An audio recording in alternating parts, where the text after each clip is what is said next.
The Zarketh coalition had conquered over 72 planets without firing a single shot. Their diplomacy was unmatched, their intimidation subtle yet absolute. When they arrived in Sol System, orbiting Earth with shimmering dreadnoughts and confident diplomats, they expected humanity to bend like all others had. Ambassador Threx stood tall in the council chamber aboard the lead flagship Velkurnak. His chitinous limbs were adorned with ceremonial gold, and his voice clicked with calculated arrogance as he addressed the human envoy standing before him. "You will surrender your world peacefully," Threx declared, "as is customary.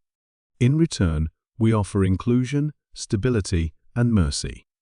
This is not a negotiation. It is tradition."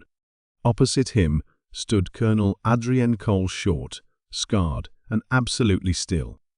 She wore no medals, no ribbons, just the matter-black armor of Earth's Planetary Defense Corps. Her silence dragged for a few seconds longer than was polite in Zarketh culture. "We don't do tradition," she said finally. "And you just declared war." Threx's mandibles twitched in confusion. "You misunderstand. Resistance is inefficient. You are outgunned, outnumbered. Entire civilizations have fallen with a signature. Why sacrifice your species for pride?" Cole took a slow step forward, eyes cold. "You've never fought humans before." Before Threx could respond, a shockwave rattled the chamber. One of the viewing panels shimmered as a Zarketh frigate outside erupted into molten debris. Then another. And another. The Velkurnak's crew scrambled, screaming orders in multiple tongues. Cole smiled just barely. "You see," she continued, voice like a knife slicing through calm, "we learned something early. Never bring a knife to a gunfight. And definitely don't threaten a species whose first instinct is to punch back." Across the Sol System, hidden railgun satellites came online.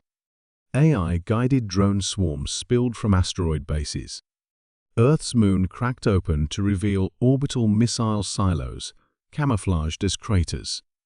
Humanity had never trusted diplomacy much, but they trusted preparation. The Zarketh fleet, once a gleaming symbol of pacified power, descended into chaos.